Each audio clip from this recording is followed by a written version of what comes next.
কেমন কাটলো ঈদ সবার? ভালোই কাটছে আশা করি, নাকি? লকডাউনের ঈদ। ওকে, আচ্ছা, আমাদের আজকে টপিকটা খুব ইন্টারেস্টিং একটা টপিকস। সেটা হলো বড় কোনো ভরকে ছোট কোনো ভর প্রদক্ষিণ করে। বড় একটা ভর যার চারপাশে পিচ্ছে একটা ভর, ছোট একটা ভর ঘুরতেছে, ঠিক আছে? এই হলো আমাদের আজকে টপিকস। তো বড় কোনো ভরকে যখন ছোট কোনো ভর প্রদক্ষিণ করে, তখন এই ছোট ভরটা কত বেগে ঘুরতেছে, কত বেগে বড় ভরকে প্রদক্ষিণ করতেছে, এই জিনিসগুলো আজকে আমরা শিখব, ঠিক আছে? নরমালি এই টপিকসটাকে অনেকে নাম দেয় কৃত্রিম উপগ্রহ বা স্যাটেলাইট, বাট আমি ডাইরেক্ট এটাকে স্যাটেলাইট বলছি না। সেটা স্যাটেলাইট হোক আর যেটাই হোক, বড় কোনো ভরকে যদি ছোট কোনো ভর প্রদক্ষিণ করে, তখন আমরা এই কনসেপ্টটা কি করতে পারবো, অ্যাপ্লাই করতে পারবো। এখন সবার প্রথমে আমরা একটু চিত্রটা দেখি, চিত্রটা একটু খেয়াল করি। ধরে এটা বড় একটা ভর, বড় একটা ভরের একটা বস্তু, ধরে এটা সূর্য, ঠিক আছে? সূর্য তো আমরা জানি যে যতগুলো গ্রহ আছে সবচেয়ে বড় গ্রহ হলো সূর্য। তাহলে এটা হলো সূর্য। তো সূর্য হলো এইটা, সূর্যের চারপাশে পৃথিবী ঘুরতেছে। এটা হলো পৃথিবী। সূর্যের চারদিকে একটা নির্দিষ্ট কক্ষপথেই তো বিভিন্ন গ্রহগুলো ঘুরে। তাহলে আমি ধরে নিচ্ছি এটা হলো পৃথিবী আর এটা হলো সূর্য। এখন অবশ্যই তোমরা জানো যে সূর্যের ভরটা হলো বড়, মানে বেশি, আর পৃথিবীর ভর হলো ছোট। তাহলে সূর্যের ভর এটাকে যদি আমি বড় হাতের m দিয়ে প্রকাশ করি, আর পৃথিবীর ভর এটাকে আমি ছোট হাতের m দিয়ে প্রকাশ করছি।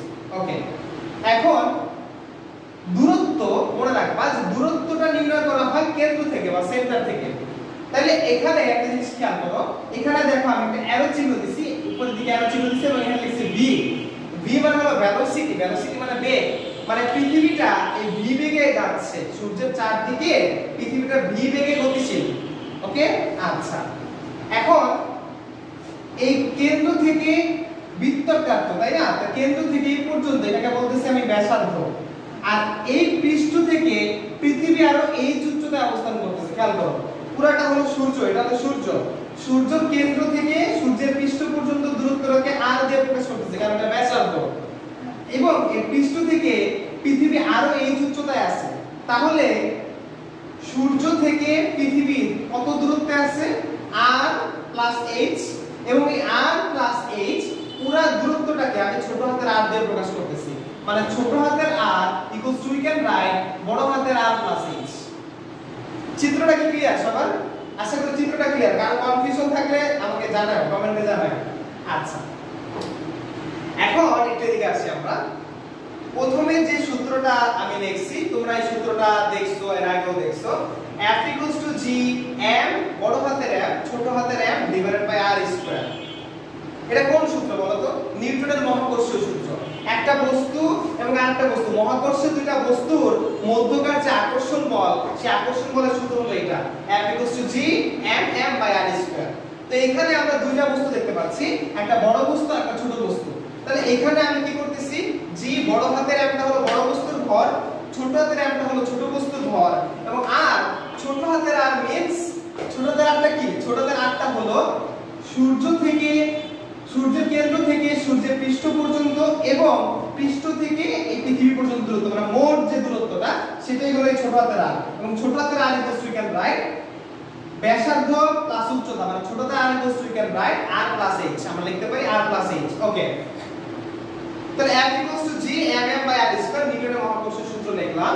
এখন বৃত্তাকার পথে যদি কোনো বস্তু ঘুরে, কোনো বস্তুকে কেন্দ্র করে যদি বৃত্তাকার পথে ঘুরে, অথবা একটা সুতার মধ্যে যদি তুমি কোনো ছোট একটা টুকরা বেঁধে যদি ঘোরাতে থাকো, তখন কেন্দ্রের দিকে একটা বল কাজ করে। তার মানে বৃত্তাকার পথে যদি কোনো বস্তু ঘুরে, তখন কেন্দ্রমুখী বল লাগে। তাই কি লিখলাম আমরা? ঘুরতে হলে কেন্দ্রমুখী বল লাগে। মানে বৃত্তাকার পথে যদি কোনো বস্তু ঘুরতে চায়, তখন তার কি বল লাগবে? কেন্দ্রমুখী বল লাগবে। এখন কেন্দ্রমুখী বলের সূত্রটা কি আমরা অধ্যায় 4 এ শিখে আসছি, নিউটনের বলবিদ্যা চ্যাপ্টারে শিখে আসছি যে কেন্দ্রমুখী বলের সূত্র মানে Fc = mv²/r। কেন্দ্রমুখী বলকে নরমালি Fc দিয়ে প্রকাশ করা হয়। কি দিয়ে প্রকাশ করা হয়? Fc। c মানে সেন্টার, f মানে ফোর্স, মানে কেন্দ্রের দিকে যে বল কাজ করে সেটা হলো কেন্দ্রমুখী বল, এবং কেন্দ্রমুখী বলকে Fc দিয়ে প্রকাশ করা হয়। So Fc = we can write mv²/r।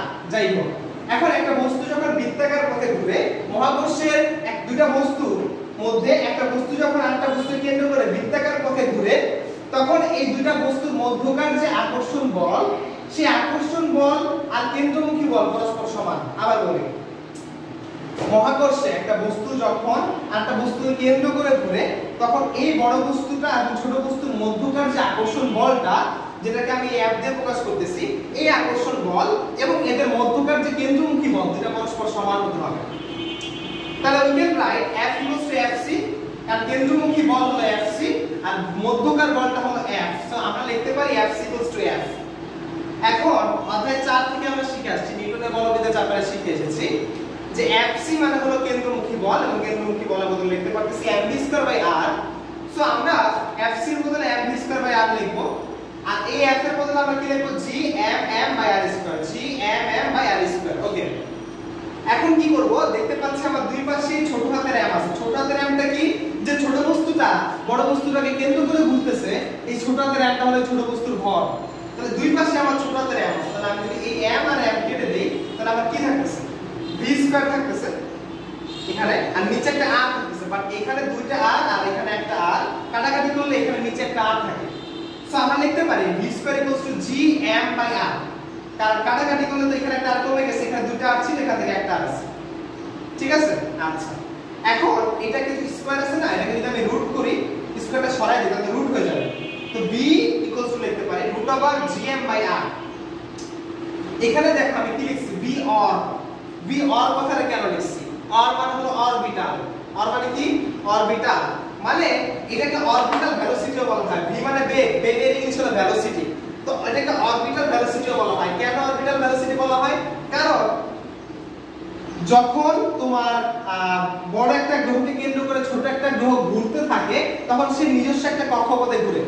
এই কক্ষপথে যখন ঘুরতেছে, এই কক্ষপথে তার যে বেগটা, এই বেগটাই হলো এই v, এবং এই কক্ষপথকে বলা হচ্ছে অরবিটাল।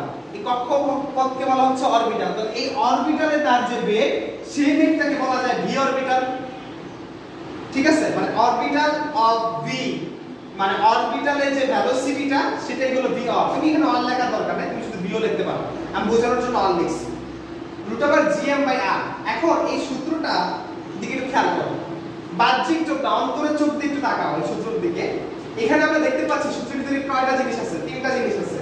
একটা হলো বড় হাতের g, একটা হলো বড় হাতের m, আর একটা কি ছোট হাতের r।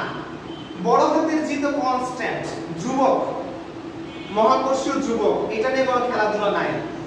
বড় হাতের mটা কি, যাকে কেন্দ্র করে ঘুরতেছিল সেই বড় বস্তুটার ভর হলো বড় হাতের m। যাকে কেন্দ্র করে ঘুরতেছিল সেই বড় বস্তুটার ভর হলো বড় হাতের m।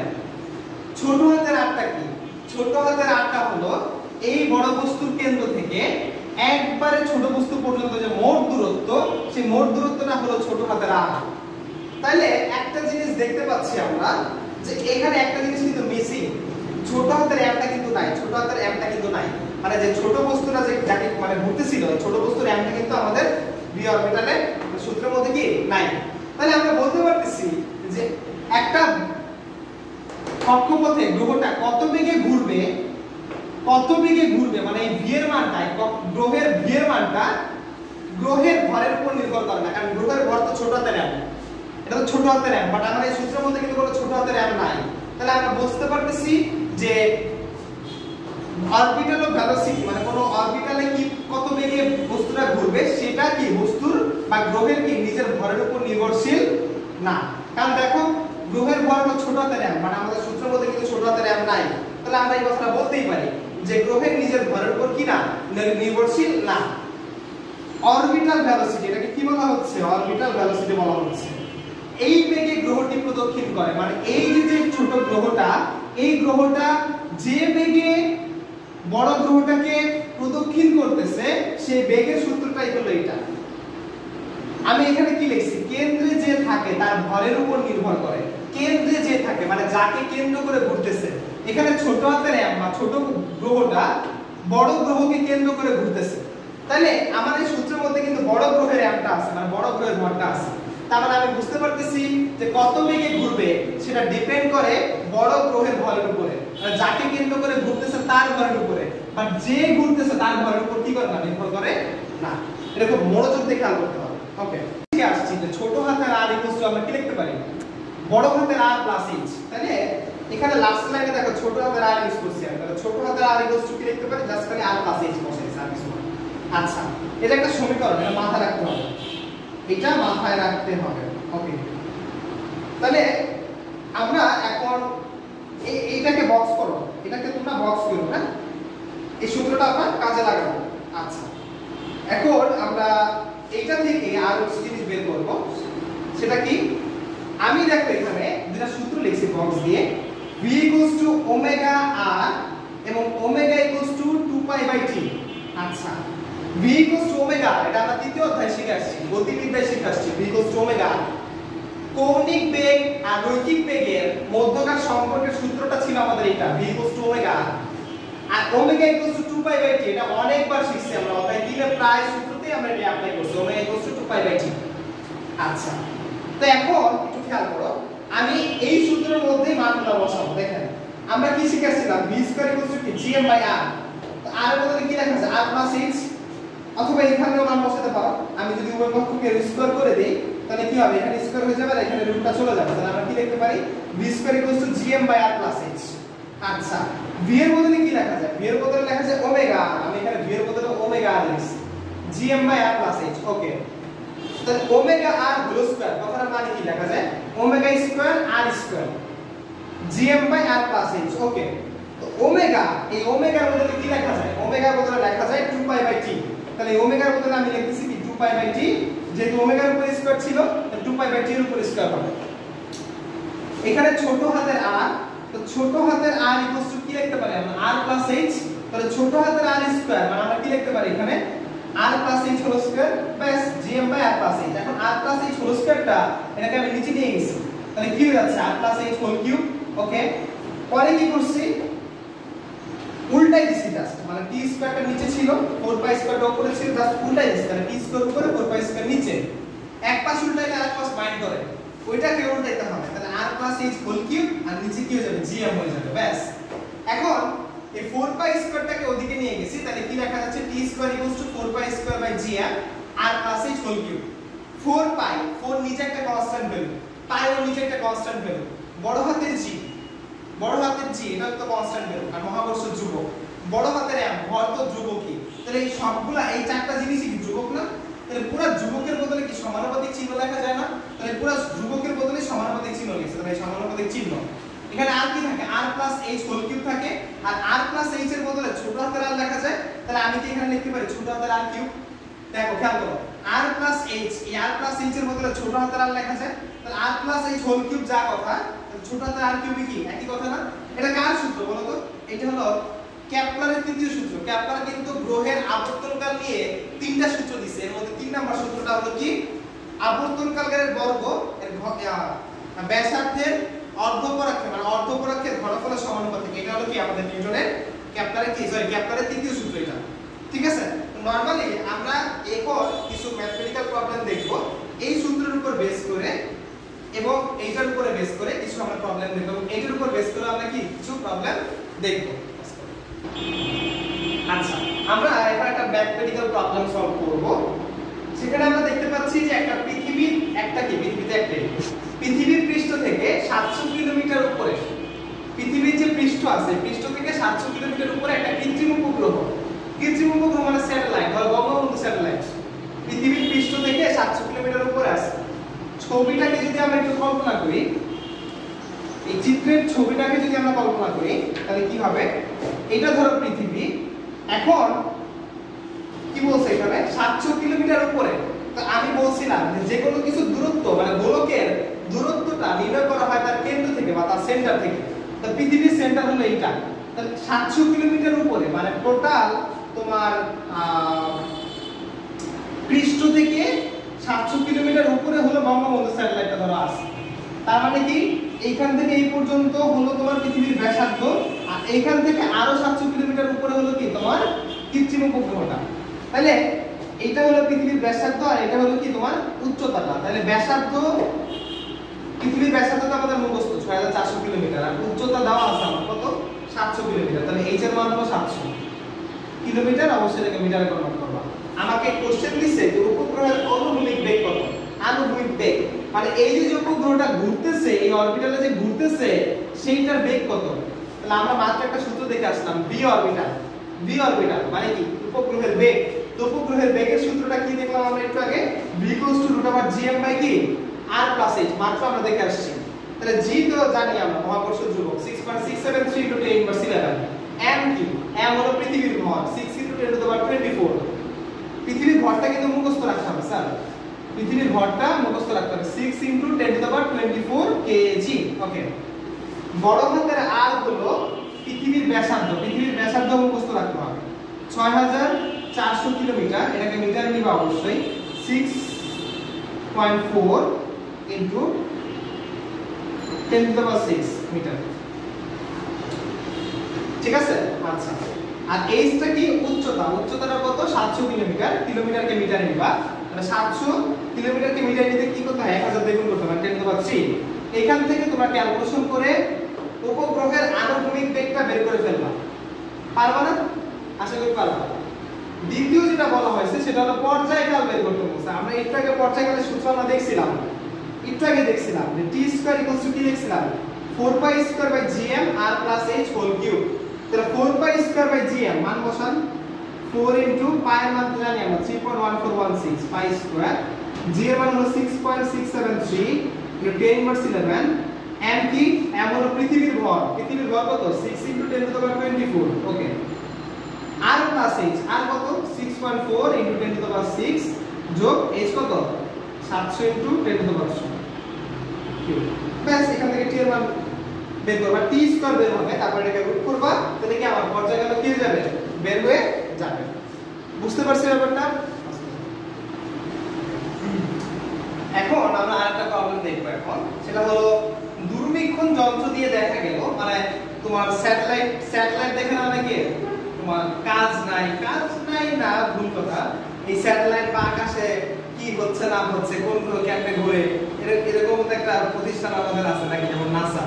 তো যাই হোক, ধরো তুমি একদিন খুব লনলি ফিল করতেছো, তুমি কি করলে দূরবীক্ষণ যন্ত্র দিয়ে দেখবা বঙ্গবন্ধু স্যাটেলাইট ঘুরে নাকি আসলে ঘুরে না, ঠিক আছে, নাকি হুদাই ফাও পাঠাইলো, ঘুরতেছে না বা নামে মাত্র আমাদের কাছ থেকে ট্যাক্স নিল।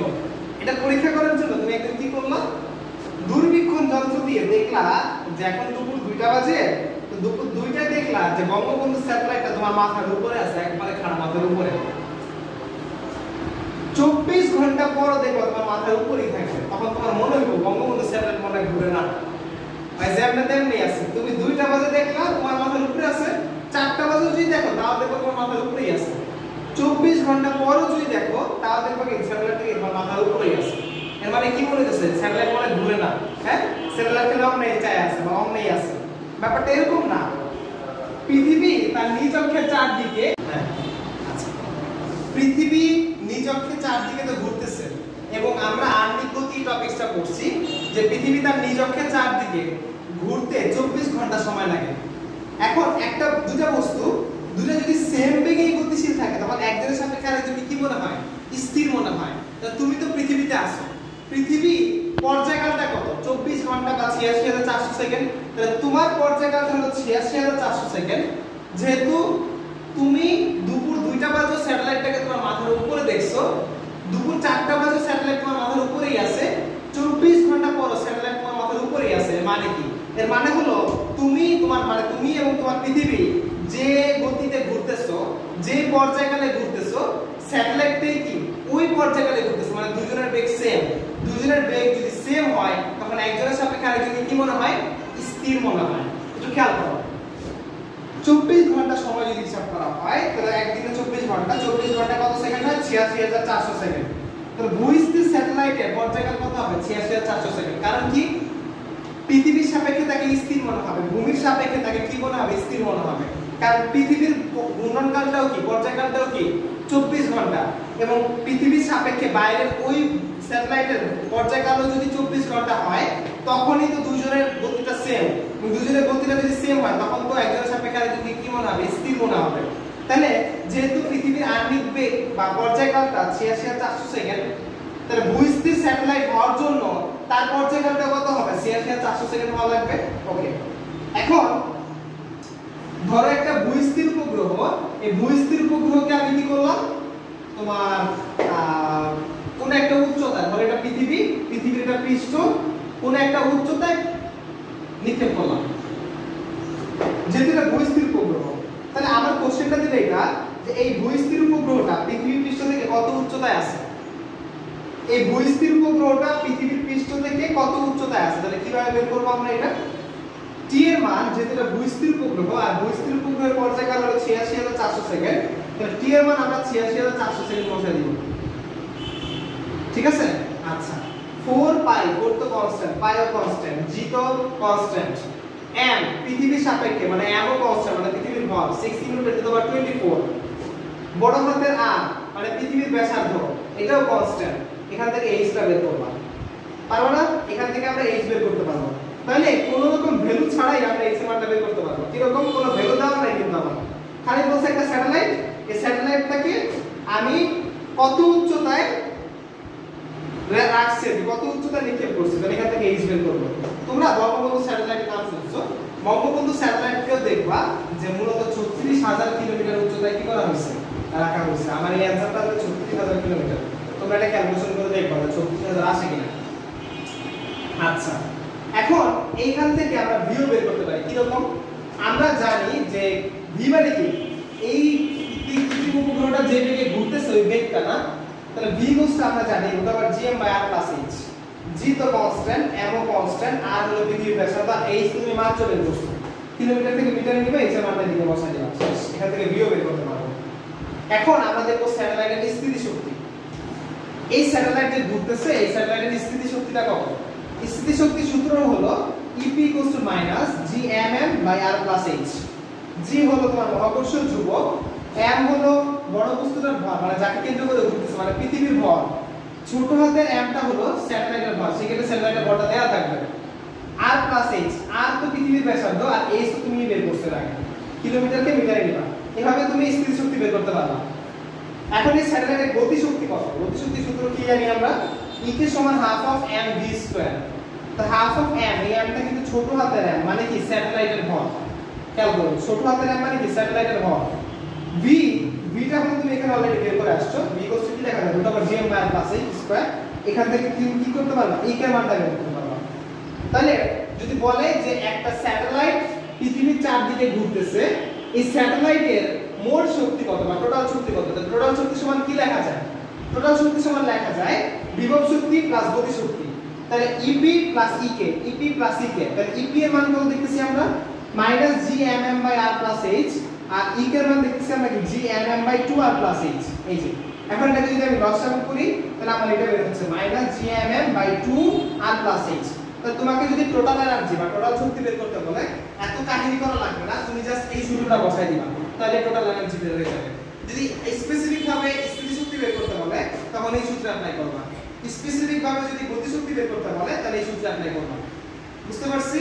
তাহলে আমরা এখান থেকে কি শিখলাম? স্যাটেলাইটটা ভূস্থির উপগ্রহ যদি হয়, স্যাটেলাইটের উচ্চতা আমরা বের করতে পারি, স্যাটেলাইটটা কত বেগে ঘুরতেছে সেই বেগটা আমরা বের করতে পারি, স্যাটেলাইটটা এখানে যে আছে এটা স্থিতি শক্তিটা কত সেটা বের করতে পারি, স্যাটেলাইট যে এখানে আছে এটা গতি শক্তি কত সেটাও বের করতে পারি, এখানে স্যাটেলাইটের মোট শক্তি মানে স্থিতি শক্তি আর গতি শক্তি যোগফল কি করতে পারি?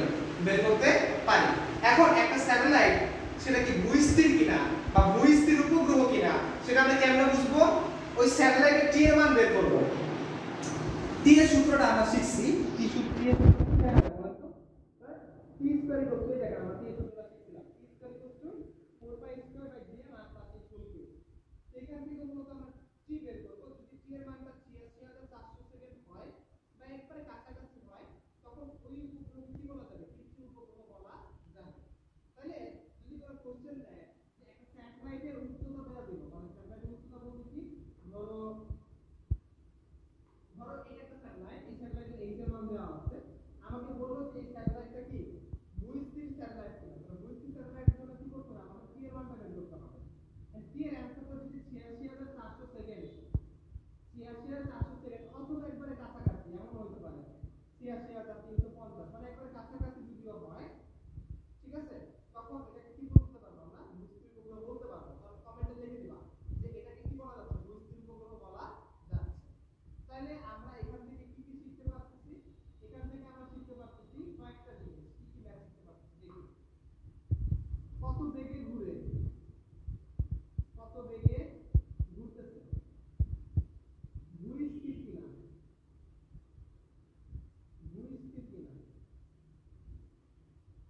উচ্চতায় আছে।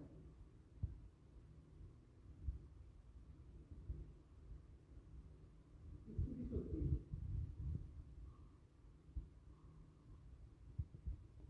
গতি শক্তি,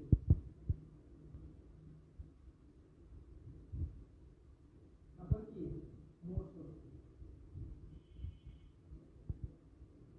তাহলে স্যাটেলাইট থেকে এই কয়টা টপিক শিখলে কি আমাদের হয়ে যাবে। আশা করি ক্লাসটা তোমরা বুঝতে পারছো এবং মনোযোগ দিয়ে ক্লাসটা দেখবা। Thank you.